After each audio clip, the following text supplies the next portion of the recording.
messages. What's up, Couch Pundies? We're back, Bro, it, and ju- then it just went live. Hey, like it doesn't play games. That's got no and time for countdowns. It's like, boom. there's no countdowns. There's nothing. It's just like if you say you're going live, and that's it. Yeah. So yeah, I was blabbing on alone here, testing the system. So it worked. So I got Shush on the line. What's up, boss? Hey, what's good, man? What's good? What's good? What's good? What's good? Feels good, man. Feels good to be back, man. It's been too long, hey? Yeah. Too long, too long, too long. We've literally been missing in action. Yeah, so for all those who don't know, man, we the Couch Pundies, we talk a lot about football, obviously, soccer, skiing, whatever the hell you want to call it, man. But it's basically we talk about European football, so don't come at us with. Not even Kai can come at us now that Morocco Swallows has joined the PSL. He needs to keep that to himself. Nah. He needs to keep all that to himself and enjoy it at home and leave that garbage out of our show. I'm just kidding, guys. South African soccer is not garbage, but we rather focus on European football because obviously it reaches a wider mass, and it's probably it's the most watched sport in the world. And you rugby and cricket people can argue all you want. We've got nothing but love for rugby and cricket, but football, man. So man, Yeah, yeah. So and obviously, man, we're trying to be international here. So if we only talk Mundo. about if we talk about PSL, we're not gonna get international. And there isn't enough content, there isn't enough content. I mean, honestly Yeah, speaking, true. there's a handful of big matches in South Africa, and even there, even they are questionable if we should call them big matches. But yeah, so anyway, let's get right to it, man. I think obviously as us coming back, we should touch on how the league's wrapped up, man, and how you feeling, man. By the way, for those who don't know, Carmack is a big Real Madrid fan, and they eventually, after 50 years, won the league, man. How you feeling, man? How you feeling, man? No, man, I'm obviously happy. It was a nice end to the league. I mean, Barcelona crumbling and us just going straight through, no losses. So winning it was nice, but I think it was a bit of a, I don't know, like this because of the break in the season, it didn't have the build up. It didn't have Okay. it seemed like it was like Suspense, a yeah. small, yeah, it was like a 10-team small tournament, like Mm, we. So it didn't really, it was like, yeah, we won it, but it's COVID. You can't even go celebrate. You can't even go out and be like, ah, we're champions. You just tweet and then that's it. So that's it. How do you feel, man? You guys got a lot of scrutiny called, that you guys had a lot of help from VAR and the refs and whatnot. There was quite a number of controversial penalties. Obviously, in the eyes of the opposition and the guys that it affects, that they're the ones that always see it as a controversial decision. Do you understand what I'm saying? I mean, um, me as a Man United fan, I know all about that. Like it harms everybody else. Like, but how do you feel? Does it think that takes anything away? From the league that you guys won? no, not really, not at all. For me, it was an issue of, shout out to Abdullah G. And G is coming just because he's your namesake. Now you're asking us where he is. He's coming through. He's just got some technical issues, as we said, so he's gonna definitely come through and join us. Um, you know what, Shush? It's the rules. It's the rules of the game. Um, at the end of the day, uh, football is based on rules, and if the rules allow for you to get a penalty because of VAR, that's what the rules say. It's the same. It's the same as saying that we can't. It was an offside, but it wasn't an offside. It's the rules. It's the rules of the It is what game, it is, bruh. man. That is, it is what it is. Because at the end of the day, I mean, if you look at it, at the end of the day, if we're gonna say there shouldn't be penalties, then there shouldn't be offsides, there shouldn't be free kicks, there shouldn't be handballs, there shouldn't be a ref. Let the guys just play kick each other. Whoever's strong enough and can score, then let that be. I I mean, people don't even have a touchline. You know, like play like you're in the streets. Everything counts, but it's and the and rules. and and and Karen 85 on Twitter can can decide whether it was a penalty or not. Like, obviously, like You know what I mean? football is always going to be controversial now because of Twitter. Do you understand? Like, Hmm. I'm not saying that there wasn't any controversy to begin off, but obviously now things are blown out of proportion because of Twitter, because everybody has an opinion. Do you understand? And everybody thinks they're right Yeah. because that's how human beings are. But man, I just feel like it is what it is, man. Like, if you don't, honestly, if you don't want people getting penalties, don't kick them in the box. It's stupid. It's simple That, as that. and that's the thing. You know what penalties for me? I see penalties as it's a team strategy at the end of the day. I mean, and this is why I say so. There's teams that play through the wings. So they'll go through the wings and they'll square the ball because they've got big forwards that can head, and that gives them an advantage over everybody else. You understand? So it's a tactic. Mm, Then you got teams that know that, you know what, we're gonna get fouled. We got skillful players. So when you're in the box, take them on. If you pass them and you score, all great. If they kick you, you get a penalty, all great. If they win the ball, all great. It's a team tactic at the end of the day. And even if you look at it, you will notice that the teams that get the penalties are the teams with the skillful players. Yes, some of them might dive, all fair and well in football, but other than them diving, it's literally, I mean, you know the guy's looking for a penalty. Why do you go and kick him in the box in the exactly. first place? So, Mm, and at the end of the day, a penalty, just because, like for instance, Man United, you got Bruno Fernandes, he scores all his penalty. If he was missing all his penalties and Manu was still getting all those penalties, or Ramos was missing all his penalties, it wouldn't be then an issue that you guys are getting so much penalties. The only difference here is that you got somebody who's killing them and who's putting them at the back of the net, and that's where it becomes the controversy at the end of the day. exactly. That's when they start becoming salty, because think about it like this way: Man United has always gotten penalties before or after. We've always gotten penalties. Thing is that there wasn't a person that was constantly scoring them. Pogba used to miss a couple, Rashford missed a couple, Martial missed a couple. Do you understand? And at that time, it was funny. It was Yeah, like, oh, ha, ha, ha, you guys are missing penalties. Oh, ha, ha. Then nobody cared that we got penalties.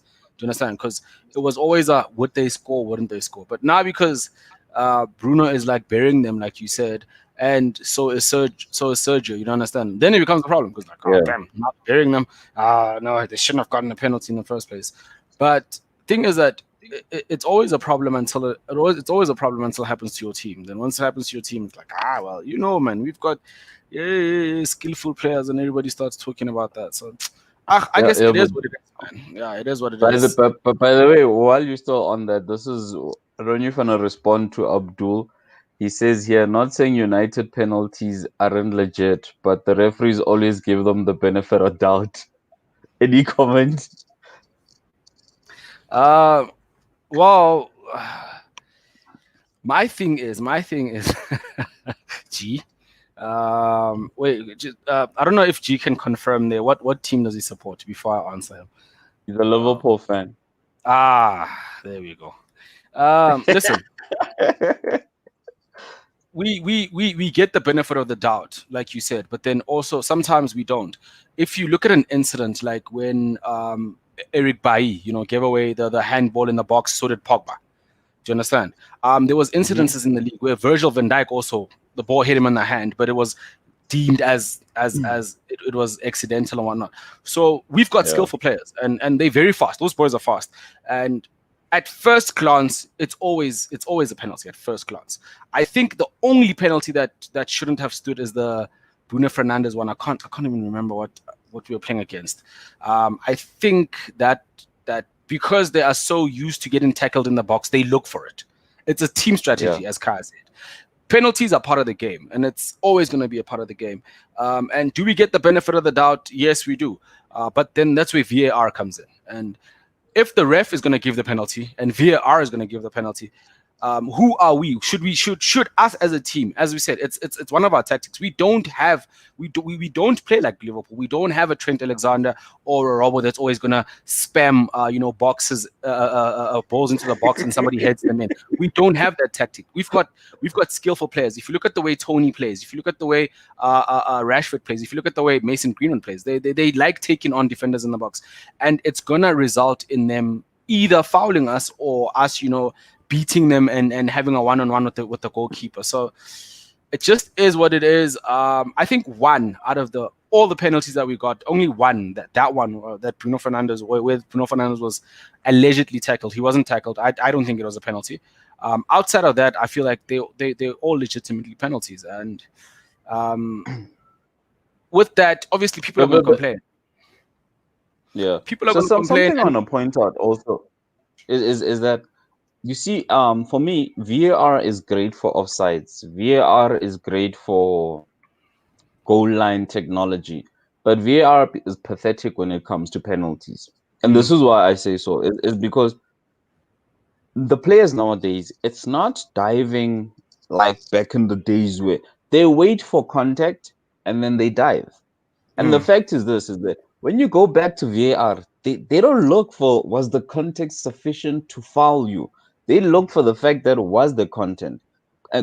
And the fact of the matter is, when you go to the video, there's going to be contact. But we all know there's different types of contact. If you've ever played football, there's contact where you could have still continued and played, and there's contact whereby the minute you felt something, you fell. And when you look at when they do the still shot and they do that super slow mo, all you see is the leg touching the other player's leg and the guy falling. Diving. Whether it was sufficient for him to fall or not, VAR doesn't show you unless you look at it at a fast pace, which they hardly ever do, because they just keep going to the replay and then they show the contact and then it's a penalty. So VAR becomes unfair when it comes to that. Yeah, and I feel any footballer, like any like a forward. I don't want to say striker specifically, but a forward, anybody who's an attacking player that takes defenders on, they're always going to look for it. It's if you are a skillful player, you're gonna look for contact, and I guess it's easier for you to get a penalty than it is for you to beat all those players and still beat the keeper at the same time. Do you understand? So you get players that just want to score goals. They don't really care how it comes. They just want to score goals. And then you get players that if you touch him, he's going to go down. And I think as much as it is unfair on defenders, because their job is to obviously try to stop the guy. You can't just let him go past now, because if he touches him, he's going to fall. But it's a part of the game. Unfortunately, it's a part of the game, because as much as sometimes it is an easy foul, like they upon contact they fall, sometimes it is legitimately a foul, and there is no way to determine in football right now whether it was he predetermined the dive or not. So true. Yeah, so there is no way we can prove that. There is no way we can prove it, because if you ask any football, like a forward, like, dude, did you feel contact in one of? He's never gonna say yes. Do you understand? He's never gonna say. He's like, no. I was beating him and he dropped me, because that's what footballers will say. Do you understand? I mean, if you look at post VAR, and this is to you, Abdul. Mo Salah used to dive all the damn time, all the time. He was like a serial diver. Do you understand? Like, he used to serially dive, and what did that do? It affected him. It affected him in the long run. The fact that refs stopped giving him benefit of the doubt. Do you understand? Because that time there was no VAR. They would give the penalty. You guys would score the penalty. But obviously, as a ref, you'd go back and watch the highlights, because you also want to improve your game. And when you see that this guy actually took a dive, do you understand? I'm not going to give the penalty again. I'm not going to do that. So obviously, with the Man United things, with the Man United penalties, I honestly believe that the referees go back and they look and they're like, yeah, I'm going to stick with my decision. I feel that my decision was right. Do you understand? Do I know that he dived? I don't know, but there was sufficient contact for him to award the penalty. So as much as there's always going to be propaganda, especially in the EPL, where journalists try to change the narrative of football and try to control it through media, because we've seen that a lot. you understand? With regards to the English football in specific, where the media try to control the narrative of football and how football should be played by either going after a certain referee for making a certain choices, or going after a specific team, for getting certain decisions awarded their way. And it's a part of the game, unfortunately. And I feel like honestly, I'm not gonna sit here and say that no, we shouldn't get, no, we should. I want 20 more penalties. Like, if like you guys keep talking about this record of penalties, I think we didn't get enough, bro. Let's break it next year. Like, just don't foul my players in the box. It's as simple as that. Like, I want Jadon Sancho in there to come pick up more penalties. Don't even debate. Come on, man. You can do this. You know what I mean? Get penalties, man. It is true. Also, another thing that we people need to realize when it comes to penalties is that, it's like the Argentinians say it. In English football, if a player dives, it's seen as a negative thing. In South American football, even in Africa, everywhere, it's seen as like trickery. It's something Mm, people enjoy. So at the end of the day, is that strikers, what they then do is that they perfect these things. They perfect the fact that the minute I get a touch, I mean, if you look at the olden, if you watch maybe football 5 years ago, a dive from 5 years ago is totally different to a dive from this kind of football. Is whereby these guys have really mastered it. They don't fall and roll around 5 times. They just know mm, the minute you hit me, I'm just gonna fall, and I'm gonna fall here. And at the end of the day, I think for me, it goes back to defending. Is that defenders need to now start learning the football game and say, you know what, as defender, technically my skill level needs to say, if I see this guy is gonna beat me, I better foul him before he gets into the box. Let me do mm, it before he, because the minute he gets into the box, I'm gonna try and win the ball. And then if I try win the ball, I'm gonna it's a 50-50. It opens up the whole penalty thing.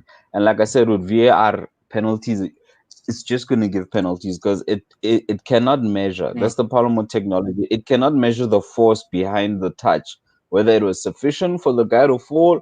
Or, I mean, for instance, if you take a Lionel Messi, Messi is not a diver. Messi, you could see if he dribbles three guys and he scores a goal in the penalty box, he's been kicked 4 or 5 times where he could have dived Mm. and hit the He ground and it would doesn't. have He been a doesn't. penalty. He gets up and he carries on. Yeah, and he scores the goal. So if and then you look at a Suarez. Suarez gets a small touch. The first touch he gets when he's in the box, he's already He down. hits the But it's canvas, still a bro. penalty also. Yeah, he hits the canvas. So so so Mm. so so so, so, so it becomes two sticks. Is that some players were not gonna dive. So if the force to kick Messi was not enough for him to fall, why would it then be enough for Suarez to fall? But Mm. then VAR will not show you that either way. Mm. So you just have to suck it up and take it as penalties. Penalties are part of life. It's either you're not gonna tackle or you're gonna tackle. But moving on from that, I mean, while I was doing the one man show, I had a discussion. I spoke about the whole Lionel Messi wanting to leave Barcelona. Now, I specifically stated for me it was a cop out. I see it as a cop out, and justifying it on the sense that Lionel Messi's been in Barcelona since he was 12 years old. They've given him the best medical treatment that enabled him to be a footballer that he is today. Yes, he's repaid back the club with everything that he's won and everything he's done. And it's not an issue for Lionel Messi to leave the team. But my biggest gripe is this, is that Barcelona is at its lowest levels it's been in the past decade. And you are the biggest player in the world. You are the man that they're looking for to say, okay, bruh, we in kak. We need your help. And then you want to abandon the ship at that point. For me, that is my main gripe. It's not him leaving Barcelona. If he had left Barcelona at the end of the season, I would have been like, like not the season, but last season. It would have been like, you know what? Yeah, he needs a change, man. He needs time to move. But now the team is like, it's at its lowest point. It needs to rebuild. They're getting rid of all the old guys that have been there, and you also want to jump ship on some. You know what? I'm leaving also. Screw you guys. Mm. Seek to finish how you guys want to finish. And also take him from Iniesta's level, take him from Gavi's level, take him from Puyol. Those people didn't retire at the end of the season out of the blue. They said it, guys. This is my last season on the My team. last I'm season, giving yes. you, whatever happens, we win, we lose, it's my last one, and it's able to Mm, give the fans a farewell for the youngsters that have grown up to love Messi. For you to just pack mm. up and leave at the end because things went bad and you lost the league and now there's media pressure. For me, that was my gripe with it. So I just want to hear what is your thoughts on his whole leaving nonsense, if I Jeez, can dude, you call it just you that. just opened another No, can of worms. But let me tell you something quickly. Ronaldo left us after we won the third one in a row. We're on a high. You know what I mean? It's like, dude, what else do you want from me? I've given you three Champions League. I'm going. I mean, we were getting whooped by Barcelona. He had just signed on, and he could have been some. Aye, this is not the Real Madrid I thought I'm coming into. So I mm, bounced, and for me, that's where the gripe is. But I'll let you go. my honest opinion, and I've never made it a secret that for me, I personally think Lionel Messi is probably the greatest footballer to ever walk. Like I'm it's not a secret for me. I love Ronaldo. I love Messi. I actually enjoy watching them both play. For me, it's always been about. I thought personally, I also thought he was being a big baby about it. Um, do you understand what I'm saying? I didn't think it from your perspective. Your perspective actually pieces up my entire puzzle. Do you understand that Leo Messi is a Mm. Barcelona player, bro, and people are always gonna come talk rubbish and say that blah blah blah. He's doing it in one league. It doesn't make, dude. It doesn't really matter. Like honestly, it doesn't matter which league you're doing Mm. it. Fact is that he is doing it, and he's done it time and time again. There isn't a team in the world from any league that plays on that level that hasn't felt the wrath of Lionel Messi. I don't care if you're from the EPL, you haven't done it in EPL. Which team in the EPL has Lionel Messi never beat? Yeah, We're talking about the big teams now. All these big teams that you're talking about, he wouldn't do it in the EPL. He came in the EPL and he tore us all apart. Do you understand? There isn't a single team. He's done it in Italy. He's done it in Germany. You know what I mean? Like he single-handedly destroyed one of the strongest Bayern Munich teams at some point in time. Do you understand? He is that good, but he's always been a Barcelona player for me. Like that's how I see him. He's a Barcelona player. Like you said, he's been there since he's 14 years old. And for me, I thought I literally thought he's just trying to get his way, like he always used to. He throws his toys out the cart and gets his way, and that's exactly what happened. He ended up staying. I knew he was gonna stay. Nobody's gonna pay 700 million for that guy. Like, you know what I mean? It's too much. It's too much admin to go to court, and you paid 700 million for a player that possibly can't even play. Do you understand? So now that you've put it like yeah, that, I also 100% agree with you. From a person that's always told us how much he loves this team. You don't leave it when the ship is sinking. Do you understand? You raise your concerns. mm, You throw your toys out the cart. And I think I personally think that's what he was doing. Do you understand? I personally think that's what he was doing, throwing his toys out the cart, threatening to leave, blah blah, because they know that Lionel Messi leaving Barcelona is as big of a ramification as Sir Alex Ferguson leaving Man United. It's just that big. Do you understand? It doesn't matter when he's 33 years old. It doesn't really matter because his influence, him just it being in doesn't. that team, do you understand? Him being in that team is huge. Like whether Barcelona are going through a hard time or not, him being in that team, knowing that you're gonna have Lionel Messi opposing you guys is huge. And even from the youngsters coming through, so he needs to honestly give them and allow them to build a proper team around him. And I feel that Barcelona is finally doing that right now. You can see with all the players that are exiting, And Gerald Piqué said it correctly. Mm, They mm. need to volunteer Long to leave. overdue. Yeah, they honestly, like, these guys, if they love this club as much as they say they do, they need to step up and say it's time for us to leave. You know what I mean? It's time we allow, because some of the youngsters don't want to join Barcelona, because even right now they would literally go put who's that kid that's from Ajax, De Jong on the bench and put Sergio Busquets in. Do you understand? They'd put Rakitic in.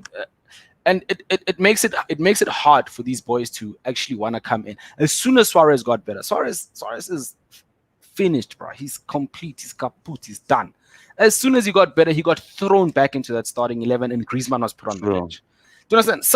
Such things put a negative twist around the team because they have to rebuild. They don't have a lot of time. They can't rely on Lionel Messi forever. Lionel Messi has given them everything, but I think everybody is to blame in this. The entire everybody needs to take a step back and look at themselves, from the management to the director of football. This fire that guy right now.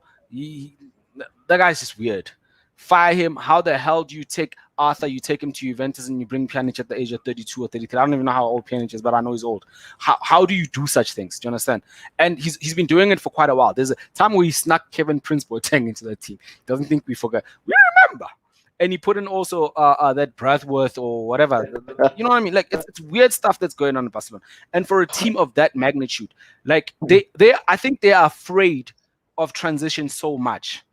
Do you understand? They're afraid of transition so much that they are holding on to the glory days as much as they can, and they need to let go. They need to let go, and they need to honestly, you understand? So they honestly need to transition, right? You can't have Barcelona cannot sign Bradworth as a number. They can't do that. What the hell, bro? What the hell? They should have come and took Lukaku, right? But anyway, honestly, I think Lionel Messi, you're right. He should honestly give Barcelona time. Tell them that, guys, this is my last season. Fix it, and do you understand? Fix it. I'm giving you one more season. I'm giving you everything. You were saying, everybody should say no. Messi should stay. Messi should. Okay, I think we lost K-Mac. So I'm alone up in this. So I'm gonna give my piece on Lionel Messi. Hopefully K-Mac will jump back on soon. So yeah, Lionel Messi should stay at Barcelona. Should give them one more season. He owes that to them, but they also need to show up for him. They need to honestly invest in proper youth, invest in proper a rebuild. Do you understand? And I think Philippe Coutinho coming back into the team is a good thing. But they should do everything in their power. I think the fair thing, I might be wrong. I might just be speaking, from, I don't know. I think the fair thing to do was negotiate with PSG and give them Antoine Griezmann, and you guys take Neymar, because I think that's what the team needs. It needs somebody who understands the culture. And I'm not a big fan of the whole Koeman being a Barcelona manager. I don't think he is Barcelona manager material. Barcelona has always played exciting football, and Koeman does not play exciting football. I've seen him in the EPL. I've seen him in the Dutch team. He already wants to bring in Ronaldo. What? Come on! Like he honestly says he doesn't want Alcantara. He wants Genie. Come on, man! Like, I don't have anything against Genie. I think Genie is a great workhorse. He's a fighter for any team, but that's not the Barcelona way. And but that's just my piece, guys. So unfortunately, seems like K-Mac won't be able to. Oh, okay. K-Mac is back on. There we go. No, I'm back. So yeah, K-Mac is back on. So yeah, guys, move on. This new. Yeah. So sorry about that. Obviously, technical issues. But we're back. But now let's move forward. So now, bro, there's like it's the new season. Obviously, transfer season's open. Chelsea's big balling in the market out there. Yep. I think actually when we speak about any real transfers, only they've made. There's no other team that we can speak about that's really done in terms anything. of super transfers, they're the team to speak about. Which do you want to go first, or should I say my piece about Chelsea and their transfers? Let me say my piece, because I already did allude to it, so I can just summarize it. If you want the long version, look at the version where I'm alone on the other video. Just give me. But my issue is also that they've bought good. They've bought quality. Mm-hmm. Yeah. No, like I was saying, that they've bought good. They've bought quality players.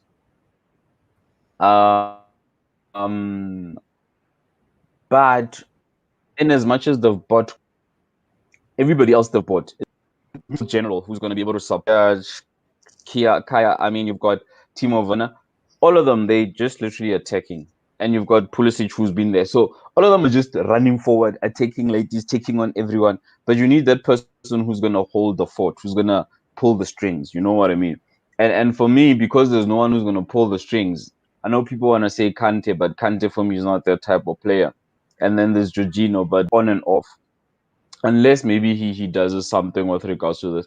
I still feel that they've gone the whole PSG route where you've bought everybody who's hot in the market for this year because you've got the funds. You haven't bought anyone for the past 2 years, but you didn't build a team. You just bought the best that was out there. You didn't build a team. For me, the only person there who I feel like, damn, that guy, he'd fit in any team is Timo Werner. Because, I mean, you're getting guaranteed 30 goals per season, and you only got it for 50 million, which is a bargain in my book at his age.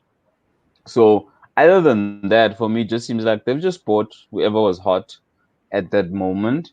And then the question then becomes like, as much as they've bought whoever is hot at the moment, then they've got a manager who might not be able to deal with all of that hotness and build it into a team. And especially with the fact that there's not going to be the extended preseason run where you've got a month and 6 weeks with the players, where you're able to then make sure that you build a team, you build a momentum, you try the different combinations, you play against other big teams in tournaments so that you build that cohesion. Now it's literally, I mean, next week football's back. So at what point do you then bring all of that to gel? And my serious concern would then also be if Abramovich has spent millions of pounds on buying players, he's expecting results and he's expecting immediate results. And within him expecting immediate results and Lampard being as inexperienced as he is, as a coach, and doesn't have then the firepower to bring those players together, then it then creates another dynamic to the team. You might have a great squad, able to then keep that squad play as well as it should play, and then that becomes an issue. And then my last point was then that I would like to also hit on, then the fact that in as much as Chelsea have bought great, there's a lot of teams that are on that. The competition for me in this year is going to be that much greater that I don't think it's going to afford Lampard the time to actually try and build this team. It's like you can't have Lampard thinking you think you're going to catch up at the end of the year. Reason why I say that, City, they're on ground to win back there. But Liverpool are going to prove that take their right in for England. And then also there's quite a lot of people, but they're not going to be pushovers. You've got your Arsenal. They've got a little bit of momentum going on with Michael Arteta. You've got there's might not be a big factor, but there's the Mourinho factor at play. And then you still have Brendan Rodgers. And so those smaller teams that are coming to play. So you there's no time for you to really say, I can have 10 bad days, get the team together, and then for the next 28 games, you're gonna go bull rush everybody because the competition is just that much tighter. Let me let you have your piece. Trevor's commenting here. I don't know why he's not on the damn show. Coming here as a viewer. Okay, cool. So this is my thing with Chelsea. You're right. They bought really great players, and they bought first team players. These are starters. These are not players that are gonna leave their team to to get off the bench. And with their price tag, you're expecting them to adjust immediately. And the risky thing about buying a team, as you said, especially this season, is adapting and adjusting. All these guys come from different teams. They come from different leagues, different teams, different environments. And for me, none of these players that Chelsea have bought have actually were big enough to win anything for their team individually. Do you understand what I'm saying? None of them were so good that they carried the teams that they come from. Do you understand? They were also a part of teams that were built, that Yeah. were strong, and they played in a system. Timo Werner, you are right. I think for me, I also share the same sentiment. I think the only player Chelsea bought that will make an impact immediately is Timo Werner, because of the fact that he already plays into that run at defender system that Chelsea have always wanted to have with Tammy Abraham, but they couldn't get it right with him. Do you understand? He's a very good. And if Timo Werner is available for 50 million, I say take him. Do you understand? I say take him. I still don't understand why Liverpool did not. I think it was 45 or 50. I can't even remember. I still like, isn't an excuse in the world why Liverpool did not sign Timo Werner. We can gripe at this, or there isn't an excuse in the world. There isn't a number 9 at Liverpool that is better than Timo Werner. Do you understand? Not a single one. Not a single. I don't care how much you guys love Firmino. He is not Timo Werner, and he would have fit perfectly into that pressing play. And Klopp. And Timo Werner under Klopp would have been magnificent. That much I can guarantee you. The thing is, Chelsea bought players because coming out of the transfer ban, they were thirsty. You know what I mean? Their palms were itching to spend a bit of dough. You know, they did sell. They sold Morata. They sold Willian, and actually no, Willian actually left for free. They sold Eden Hazard for 100 mil plus quid. Do you understand? They sold Morata for 50 plus quid. I'm not sure how much, and they were itching. But for me, this is where you see that Lampard is I want to say, I don't want to say inexperienced. If as any coach, even if you're playing PlayStation career mode, I'm just talking about from pure career mode. If you play a full season and you end up 4th, do you understand? You end up 4th. Your duty is to see where were the problems, and where were Chelsea's problems? At the back. Do you understand? It was never the scoring of goals. Chelsea would always put teams under pressure, but the problem is that teams would literally go and score 4 or 5 goals, and then the entire collapse. I'm going to take them to the first game of the season where they played Man United. It was all Chelsea for the first 15 minutes. All Chelsea. Tammy Abraham hitting the post, De Gea being saved, being forced into making save after save after save after save, Lindelof and Maguire under pressure. Do you understand? But the problem was, as soon, because of the way Man United play, they've mastered the art of counter-attack football. As soon as they got the ball, they released Martial, they released Rashford, and Chelsea would concede a goal. Now Chelsea needs to go back and try and equalize. What does that do? That leaves holes at the back again. That is just the harsh reality of not having a solid defense. What happens? Now you concede 2 goals. Now you have to go find 2 goals, which means you have to what? Press again. You press again, 3rd goal. Now you 3-0 down. Heads are starting to drop. Do you understand? Shoulders now all low. Players don't have a lot of self-esteem or confidence. And it also happened against Liverpool. They were magnificent against Liverpool. But the problem is that they did not defend well enough. They couldn't defend well enough. Christian Pulisic was tearing Virgil van Dijk and Gomez up. He was showing. But the problem is, as soon as Liverpool got the ball, went forward, they scored. Yeah. And for me, Lampard going and spending 100 million on Kai Havertz. Kai Havertz is he's an exceptional player, but you cannot go and spend 100 million on a midfielder, not even a defensive or a holding midfielder, an attacking midfielder. When you already have Mason Mount, you already have Cullen Hudson-Odoi, you already have Ruben Loftus-Cheek, you already have Barkley. I don't know who the other Chelsea players are, but he's already got a lot in his class in terms of attacking midfielders. And then you go and take Thiago Silva, a 36-year-old. You go take Thiago, a 36-year-old, and you think it's going to close the gap at the back. It's a huge problem. Kepa is always going to take the wrath of the blame. But some of the goals that Kepa conceded, I feel they were all unfair to him. Why are players being allowed to shoot from that far anyway? Do you understand? There was this video that was like, F it Kepa. Do you understand? Like, F it, it's Kepa. And why are they being allowed to take shots from that range? Because there is nobody in there that is closing players down. Yes, nobody that was closing players down. They defense are always going to be quick to blame Kepa and say that, but he should be saving that. You should be closing the players down. And nobody at Chelsea is doing that. you understand? Nobody at Chelsea is putting pressure on defenders. That's why as soon as they are put under pressure, they always collapse. They always collapse. They played a game recently against, I think it was West Brom or whatever. It was a friendly match against West Brom. They couldn't even beat West Brom. They've spent 200 million. They couldn't beat West Brom. Do you understand what I'm saying? Why? Because as soon as West Brom put pressure on them, they cracked at the back. And they're always going to crack. And Thiago Silva is not going to fix anything, guys. That guy's 36-year-old. That's the English Premier League. There is no way that guy is going. This week he needs to stop Anthony Martial. Next week he needs to stop Mo Salah. The other week he needs to stop Jamie Vardy. The other week he needs to stop that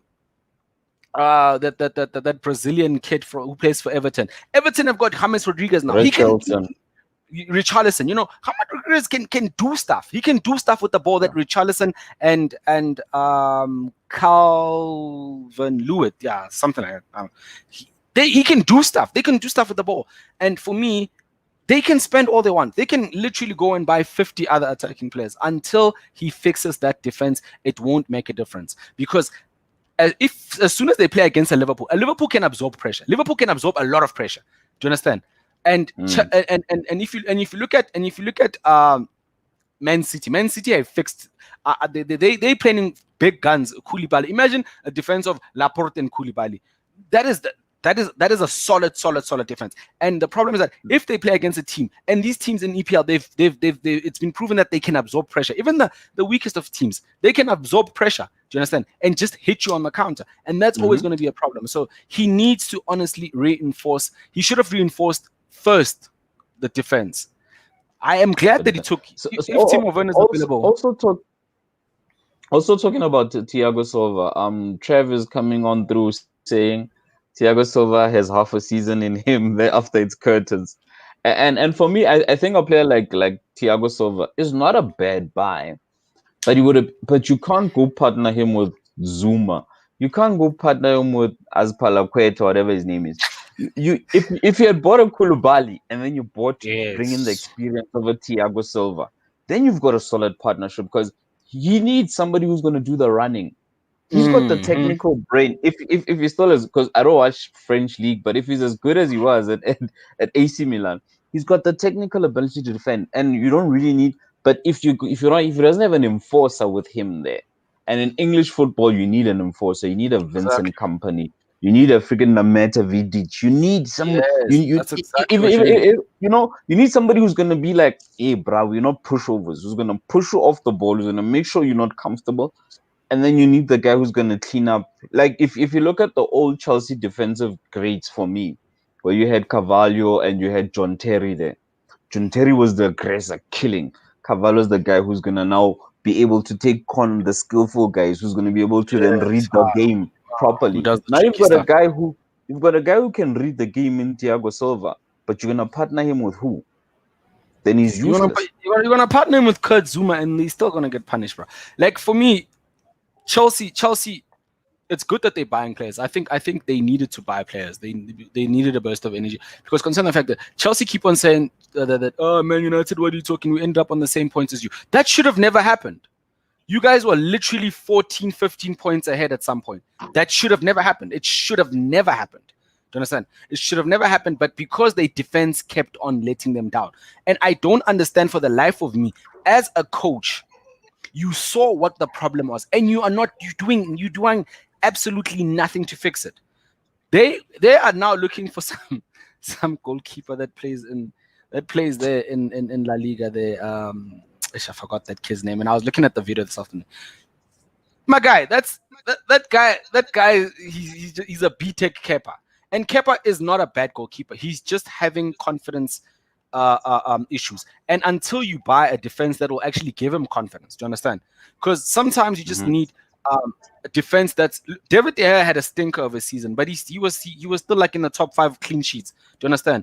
Because of as much as Maguire was a fridge, he was effective in that Man United defense as opposed to the season before. Do you understand? Him and Lindelof, they were effective. They were making a lot of mistakes. I'm not going to lie. They were making a lot of technical mistakes. But for me, I think it was their first season together, playing as a unit.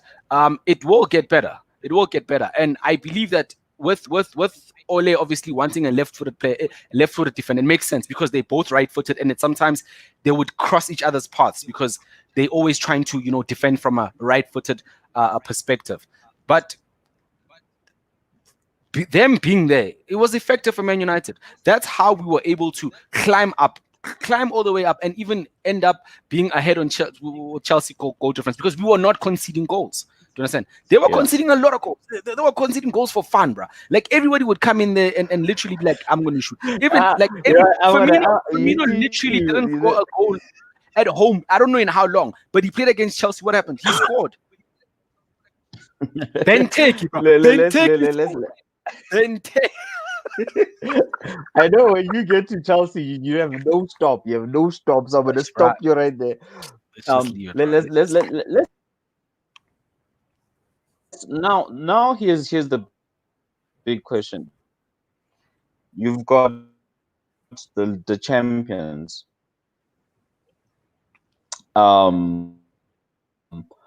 They've ran away with the league, but literally it's been 2 years where they haven't really beefed up the team, and because last year they didn't really beef it up. Let's be quite honest.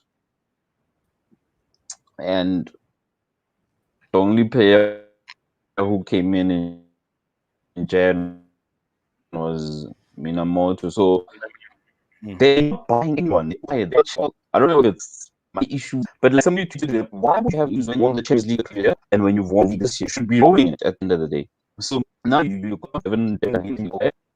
What are they banking on? Like, I just don't know what they're banking on. Hey, bro, I don't know. Hey, like, I honestly don't know.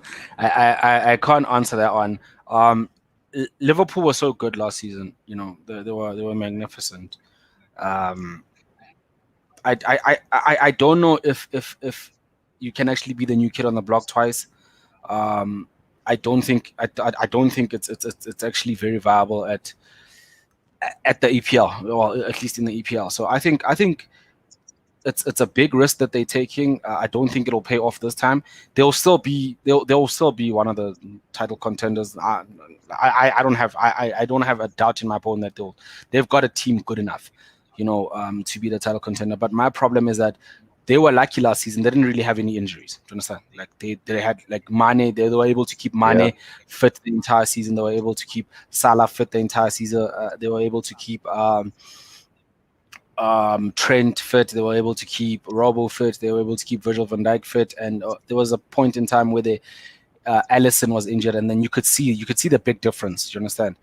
Because with Atletico Madrid knocked them out because Alisson was not there. Like if you look at the goals that Adrian conceded, well, I don't think Alisson would have let those goals in. But you can see the effect of not beefing up your squad. Do you understand? I think when they lost the league to Man City the first time, it was due to injuries. Mane had an injury, Salah had an injury, and they were starting to drop a lot of points. They were not scoring as much goals as they can. I don't know what the hell they're banking on, but you can't tell Liverpool anything right now. You can't say anything to Liverpool. Literally tell you that, dude, 25 points clear, whatever. You know what I mean? And they were magnificent last year. But for me personally, I think that it's an issue of them not wanting to spend money. Liverpool has always been a frivolous team, and now the players that are coming in, look, Chelsea had to spend 100 something. They can say 71 all they want until the cars come home for Kai Havertz. It's not 71. It's 71 plus add-ons, which equals to 100 million. You guys spend 100 million on Kai Havertz. Do you understand? And for me, that's why I didn't understand why didn't they buy Timo Werner, because it was actually a steal. Do you understand? It was a steal. He wanted Timo Werner. We all know Timo Werner wanted to go to Liverpool, and he looked like a player that would fit perfectly like a glove into that system. I think if they had gotten Timo Werner, gotten another attacking midfielder like Thiago Alcantara, who I'm not sure how true the rumors are that he said he would, want to go play for Liverpool. But obviously, because Liverpool, the team that they are, there's always going to be issues with regards to salaries and whatnot. You know what I mean? Because at the end of the day, if you want to be one of the best teams in the world, you have to be willing to pay salaries. Do you understand? It's just part of the game. It's got nothing to do with ruining the game or anything like that. And there is no such thing as a Frank Lampard pool. It's all about money. If you're going to pay any player 200 million, they will come to your team. And I think that's the part that where Liverpool struggles, that their salary structure is so low that if you do bring in a player that's going to get paid straight off the bat, like a 250 or something, it will hurt the team dynamic. You know what I'm saying? Like, okay, but this guy we fought hard for this team last season. Do you understand? We fought hard, blood, sweat, and tears over the past 2 seasons. We brought them the Champions League. We brought them the EPL, which they've been searching for 30 years. How do you just get somebody off wherever to come and get 250 while a Trent, let's say a Trent is getting 150. I don't know how much Trent is getting, but they definitely are at a lower bracket in terms of salaries. So it's always going to be difficult for Liverpool. But I think Trent's probably on a 70, bro.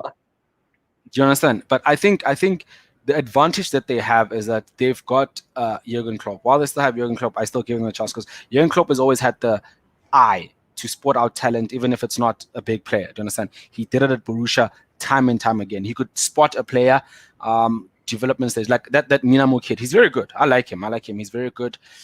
He just needs a bit of time to. But I think their development is not that good to sustain them. It's not good enough to sustain them. They don't have players that superstars that come from their development, like a Man U, Chelsea, Man City, and Arsenal have. You know, they know how to breed superstars. I don't think Liverpool has that capacity, but I think as long as they've got Klopp, they always have a chance. And I think Klopp knows what he's doing.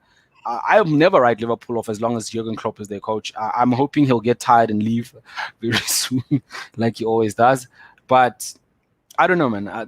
My thing is that as long as they have Jurgen Klopp, they have a chance. Let me get your thoughts here. Abdul says they bought Costas, the Greek god, and they've also bought the Japanese samurai, and they've also got the Guinean general. So he's very comfortable with his team. From what I'm picking up, I just want your thoughts on that, and then also just Trevor then says, that was Abdul.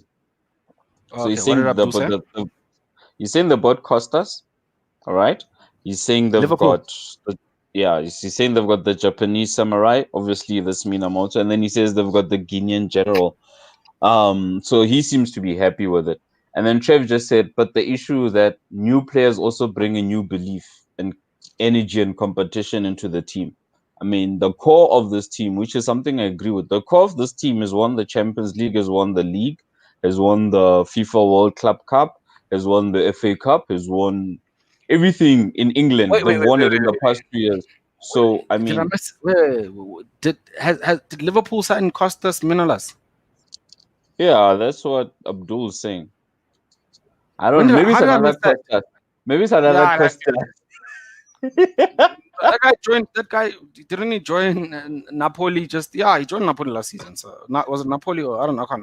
Anyway, yeah. Listen, man. These guys have got Jurgen Klopp, right? And I think Liverpool will always be happy. You can't be. Liverpool don't have the right to be unhappy. Do you understand what I'm saying? They do not have the right to be unhappy. They can't be unhappy. It's like when we had Sir Alex Ferguson. If Sir Alex Ferguson didn't sign anybody, we didn't care. Do you understand what I'm saying? We honestly did not care because we believed in him and we knew that he has a plan. And that's what they have in Jurgen Klopp. And I'd also sleep comfortably at night as a Liverpool fan without any signings. As a United fan right now, it's very agitating. It's very frustrating. But I agree with. I agree with. I'd be happy with anybody that Jurgen Klopp brings in because he's got the ability to make average players into like world star players. Because if you look at a player like Robo, if he wasn't playing under Klopp, he wouldn't be as good as he is. Do you understand? Like the guy shot up the charts tremendously. Do you understand? And because I think Jurgen Klopp is probably the best coach in the EPL right now, if not one of the best in the world. Do you understand? He knows how to bring out the best in players. So I understand where the Liverpool guys are coming from. When Sir Alex Ferguson was at the reign, I didn't care about transfers. Like literally came back like I did not care. Like I didn't care who we signed, who we didn't sign. It didn't really matter to me. If we got like there was times where we passed out on players like Ronaldinho. When Eden Hazard passed us up, I was like a huge Eden Hazard fan. I was like, come on. He didn't sign because Ferguson felt that he wasn't a fit for the team because I don't know why, but I didn't lose sleep over it. Do you understand? And unfortunately for us, we were not big on Twitter that time. I would have said that it is what it is. Understand? And and even after Eden Hazard passed up, Ferguson was still able to win the league regardless. You know what I mean? He was still able to win the league regardless. He was still able to dominate English football regardless. So I think that's the thing with Liverpool fans right now. They know that they have probably one of the best coaches in the world, and they believe in him. And if he says that what we have is enough, I'd also believe him. If Jurgen Klopp was my coach and he said, guys, what we have is enough, trust me, I would trust him. That's why Abdul is sitting there, making all these average signings seem like they work, because he knows that they've got a coach that can actually take these average signings and make them world class. Do you understand? So well. If that's the case, then we'll have to see. Obviously, as a big coach, you earn people's trust with the results that you've done. So Klopp has earned his due. But I also feel that, I mean, to be quite honest, is that Liverpool are letting Klopp down, because I don't think he's the one who's saying no. I'm good. I don't need a Timo Werner. I think it's Liverpool. It's the board that's saying exactly, you don't they're have the money stingy. for Timo They're Werner. stingy. They've got the money. They're stingy. Those ones are So, stingy, bro. so what that also does is that it then comes to the point whereby the manager doesn't feel like his ambition is matched. We don't know. We're speculating at the moment, but like I said, in as much as you know what it goes back to, it becomes the trap that Arsenal fell into. You had an Arsene Wenger who picked up gems from like nowhere, out of nowhere. He just knew how to buy these players and turn them into these world star players, Mm-hmm. and they would play. And when they had to now, obviously supplement these players with people that are a bit more, because now he was not fine. You're not gonna always find gems. You're not always gonna find a Sadio Mane. You're not always gonna find a Virgil van Dijk. They're not always gonna pop up and be what you expect them to be. You know what I mean? A Mo Salah is like, come on. If you take Mo Salah at Roma to what Mo Salah was at Liverpool, nobody would have known. Exactly. It was a No, gem that not a worked damn. out. Yeah, You know what I not a mean? damn. Yeah, So no. so so at the end of the day, you don't know if these gems are going to work, and if the board is going to fall into the Arsenal trap, whereby they then say, this guy is good, he can do it, he can do it.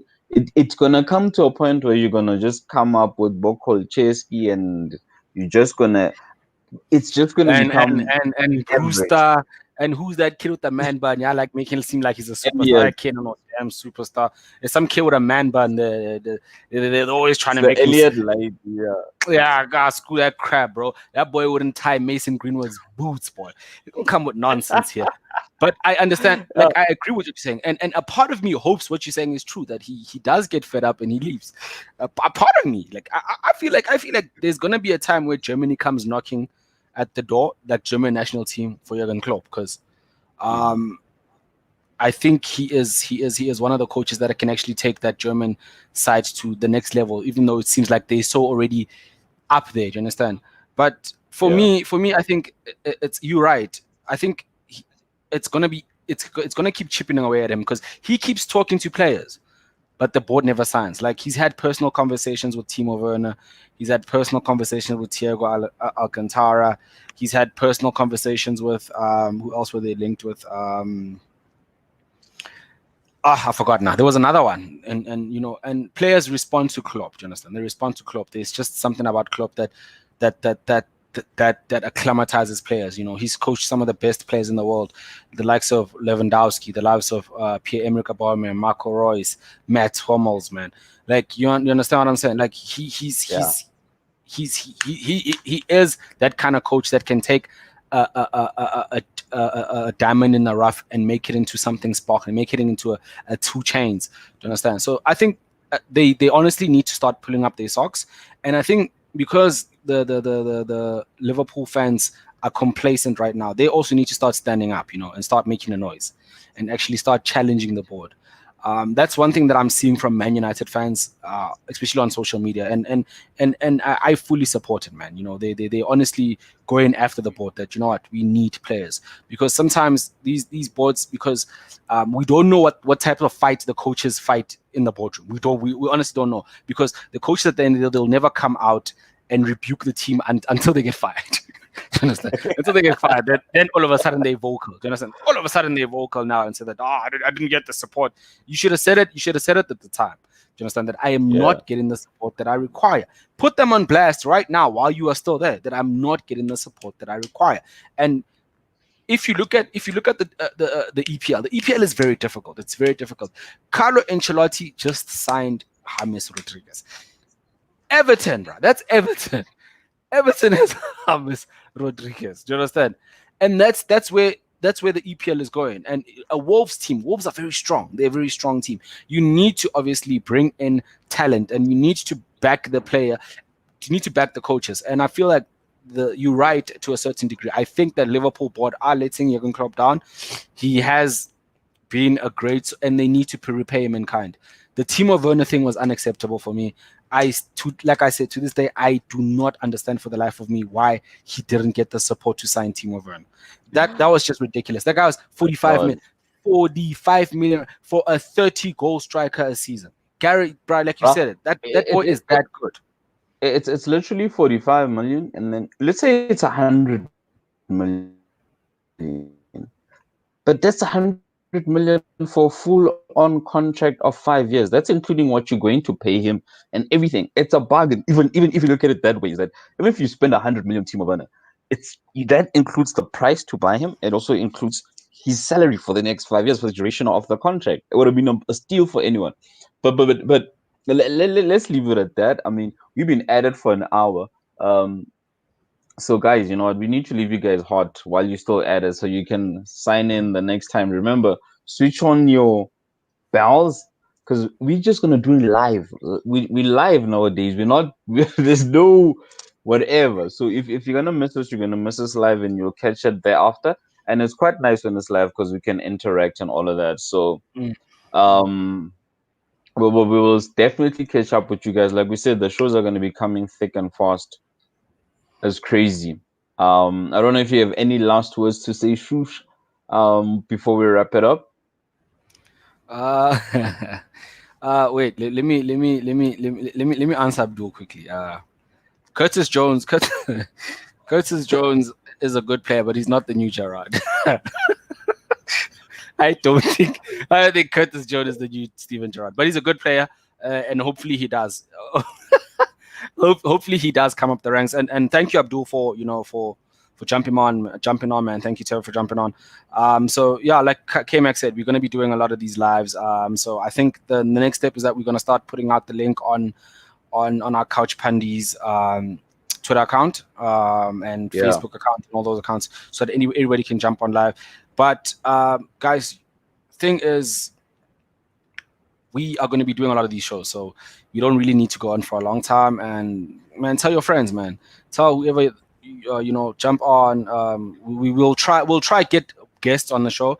People that can just jump on and stream with us, man, and just do the thing. In fact, if you do want to jump on, guys, this is not we couch pundies, and the whole point of being a couch pundy is that you don't have to. You just have to have an opinion on football. If you want to jump on, we're not here trying to be like, this is our thing. No, this is a football thing, and football is nice when you discuss it with a number of different people. So if people just want to jump in, hit us up on our couch pundies. And Abdul, I hope you're following us on Twitter, because we want to definitely follow you back. We love drop your handle. Drop your handle, Abdul, so we can follow you, man. And thank you for jumping on, bro. And I really appreciate it. So that's it from us, guys. And Abdul, if you want to jump on the show and come say your piece live, you're more than welcome, brother Trevor. So are you. And hopefully we'll have G next time. He had technical difficulties. He's a big Liverpool fan, so him and Abdul would have gotten on like a house. G would have had our heads, bro. G would have had our heads if we said that the league, the board is not backing Klopp. Nah, but it's cool, Abdul. We'll just interact here then. So that's it from Yeah. us, guys. Couch Pundies signing Peace. out. Like, share, subscribe. Like, share, subscribe, man. Peace.